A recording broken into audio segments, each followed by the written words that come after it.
Welcome back to another episode of the Behind the Print podcast, where we feature industry professionals and uncover the creative minds and their businesses within the world of professional printing.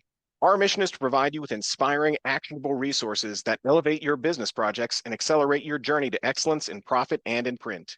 Joining me here today is the editor to the magazine for the Anthracite Railroads Historical Society, Richard Jahn. Welcome to the podcast. Hi, Connor. Fine. So, how you doing today? Good. Good. Good. Well, if you're ready, let's just dive right into it. Sound good? Yes. So tell me a little bit about yourself and what you do. I'm a retired oil company worker. Worked for 37 years for Sunoco Oil Company refinery producing gasoline. Okay. On the side, I've always had a hobby of the printing industry going back to the 1970s Oh, wow. when the industry was done the old-fashioned way with before computers. I have some familiarity all along the way there. How'd you get into railroad photography? It's a sickness. I've always been fascinated with trains. You see, my dad had trains around the Christmas tree set. I went off to college and met other people that were taking pictures of the real trains. It blossomed from there. I now have a whole network of similar people across the country and actually internationally. I've been to Australia 7 times. Really? Australia didn't really strike me as a place with such railroad culture like we do have in Pennsylvania. In Pennsylvania, there are railroads all over the place. Yes, there used to be. There's a lot less now, but yes. A lot of them are now rails to trails, but yeah, you know what I mean. Yeah. Have you ever done any railroad photography in the Tyrone or Altoona areas? Oh yeah. Oh yeah. I went to college in Juniata College in Huntington, Okay. Pennsylvania. Right Um, in my backyard. yeah. Spent a good amount of time in the area there. Still do. It's a great place. Altoona has this phenomenal railroad museum. I'm not sure if you've been to it, but it's great. Yeah, I'm associated with another railroad museum in Scranton, Pennsylvania, which is the Steamtown National Historic Site. It's a national park. I actually maintain locomotives for my club, owns 7 locomotives. Oh, So wow. Owns 7 locomotives. Are these the old-fashioned steam-powered locomotives, or are these the diesel electrics? they're diesel electric locomotives built in the 1940s and 1950s. They're antiques. Hmm. I always thought that the diesel electric models, I thought that was later on, like in the, mid 50s to early 60s. I didn't know they made them that far back. Now, the General Motors came out with the diesel electric locomotive that revolutionized the industry in World War II. By the end of World War II, the railroads were basically wore out as far as all their equipment.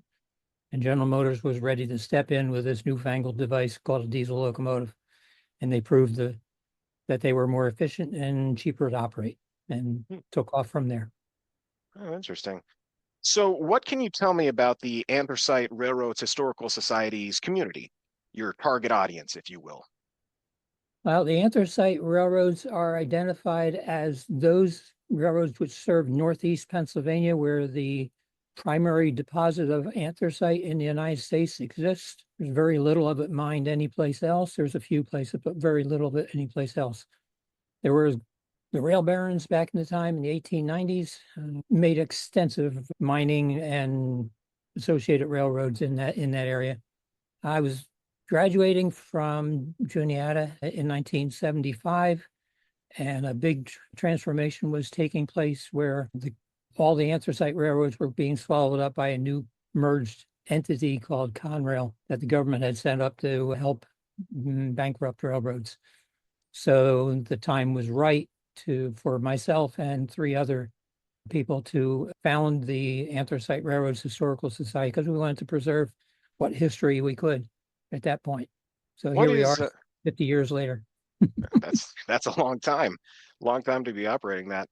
What is anthracite used for? What's it mined for? Originally, it was very clean burning home heating oil, or not oil, home heating that it was used for.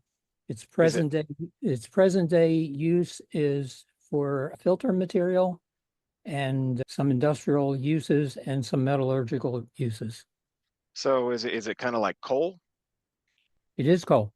Oh, It's hard okay. coal. Bituminous is soft coal. Anthracite is hard coal. Okay. It's, yeah. much harder. So I was looking at your Flickr profile and saw that you have multiple pictures of the same train in different locations. Do you follow trains while getting pictures of them? Yes, it's called train chasing. Yeah, I saw you were in quite a few locations, not just in Pennsylvania, but in places like the American West or down south. What's the most interesting location you've been to chase trains?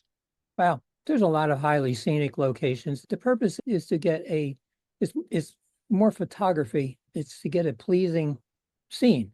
And there are a lot of very nice scenes out in your state in Montana uh, Absolutely. that I have been out there. Some should be out there more, but it's a bit further away. There's innumerable places in the Rockies and out west. And then there's places on the East Coast up in New England as well. It's a matter of knowing when a train is running and when it will be in the right light at the right time in the right place. Yeah, sounds like there's a whole science to it. How do you track the train's locations? How do you know they're gonna be there? There's a whole network of people, and there's extensive Facebook sites. Do you have a particular model of train that's your favorite to get pictures of? The one the society owns, which is called an F unit. They were made in models from FT, F2, F3, F7, and F9. They were the ones that revolutionized the railroading in the day. They're a streamlined Art Deco design, and that's what I work on and we maintain. There's So, very few of them left. Outside of tourist railroads, there's very few of them left anymore. how many do you think there's left? About 100, I guess, out of 7,000 built. And they're still operational, or have they been donated to museums and deactivated?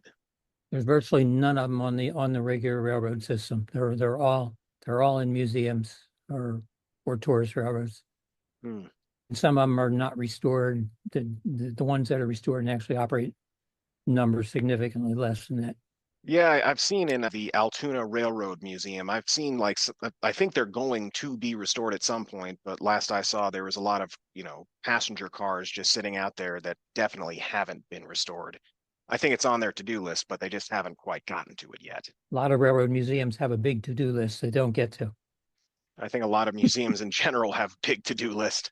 So, how do you stand out from other train photographers? I've been doing it for 50 some years. I don't think I stand out really. There are professionals out there that invest a whole lot more time and effort and creativity in their photography. There's places where you can find their books and they're well published photographers, but I'm not one of them. I'm more utilitarian. Can you tell me about any major milestones that have defined your career as a photographer or that have defined the Anthracite Railroads Historical Society? Hmm. Oh boy. As I said, the photography is a hobby.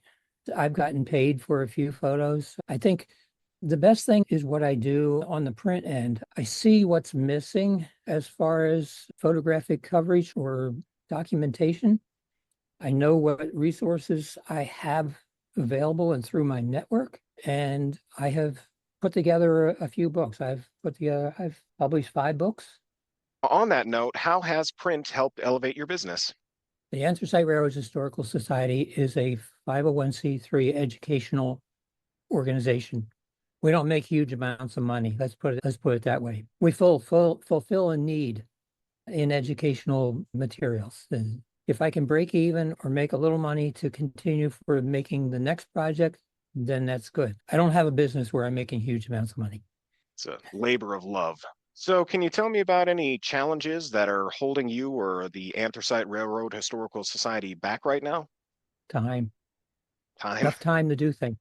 Enough time to do things. I have a number of projects I would love to get to, but I go in many different directions. I work on maintaining the locomotives every weekend.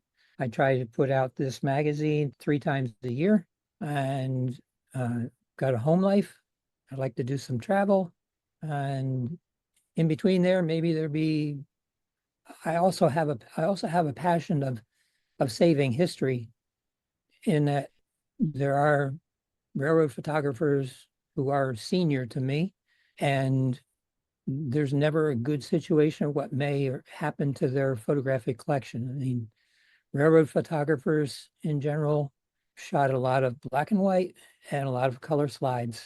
And that is the medium they have. It's not unusual to know a fella who has over 100,000 slides. Trying to delve into these collections and find out what they are and really try to digitize them I was just about to say through sky digitize them. scanning takes a huge amount of time. And that's where my passion lies, because my organization has 1,000 members and we are always losing some. And I am only one person. I can't get to scan everybody's images. And those images are what are important to me for in the historical publication that I put out. If I don't scan them now and the person passes away and their heirs don't care about what Uncle such and such did with his trains, they just toss them and it's gone. That's a real shame. So, sort of a different question for you here. If you had a day completely free to spend however you'd like, how would you spend it? In a nice scenic location on a beautiful weather day like these September days are, photographing trains either with my drone or on the ground. Can imagine you can get some pretty cool images with a drone. Yeah, it's opened up a whole new avenue. So, one last question for you. How can our listeners get in touch with you, collaborate with you on a project? How can we get in touch? The Anthracite Railroads Historical Society has a webpage, anthraciterailroads.org, O-R-G. There's a contact page. There's a contact link on that page. Okay. Well, very good. Did you have any questions for me? I have a statement. What's that? I found the printing center because I had been using a number of printing services and they did not do the landscape format books in short run Yeah, like this one. like that one. Exactly. I found you and I've now had several projects in that format through you, and we'll have hopefully several more Well, great. We because I spend a lot of time scanning the images, these historic images. I have worked with Photoshop for 20 some years. I'm pretty good at it as far as making the images great for print. You guys turn it around and give me exactly what I wanted as far as how it comes off the page. And I'm happy with that. we very much appreciate you saying that, and we very much appreciate you printing with us. And as I was looking through your book here, it's not just old images of trains. It looks like it's old maps. Are these like this? Are these maps like originals? Yeah, as the title of that book says, it's a scrapbook. In the society's archives, we were donated literally a scrapbook where the man hand drawn all those maps in there. I took that scrapbook and the pictures, which was literally the old way on the black paper with the little corners, scanned the images, added some better images to it, cleaned up the maps, laid everything out into that format of the book, and then reproduced it as is. Some other times with hand-drawn maps, I would redraw them in a computer program, vector program to clean them up and make them look professional. Oh, I it looks very personally professional. did not want to do that with those maps because I liked the way they were neat enough and I just liked the appearance, which is why we still call it a scrapbook. Well, they turned out great. They turned out very great. You guys take care of one part of it and I take care of the other part of it. It works well. It does. It works very well. All right. Well, I'd say that's a wrap on another episode of Behind the Print. Thank you for joining us, and thank you to our listeners for joining us as we explore the artistry and innovation of the printing world. Remember, having a strong vision, building the right strategy, and using tools like print to amplify your message will make your brand stand out from the crowd. If you enjoyed today's episode, be sure to get your sample pack today from PrintingCenterUSA.com and share it with your fellow business enthusiasts. Until next time, keep those creative sparks flying, and remember, there's always more to discover behind the print.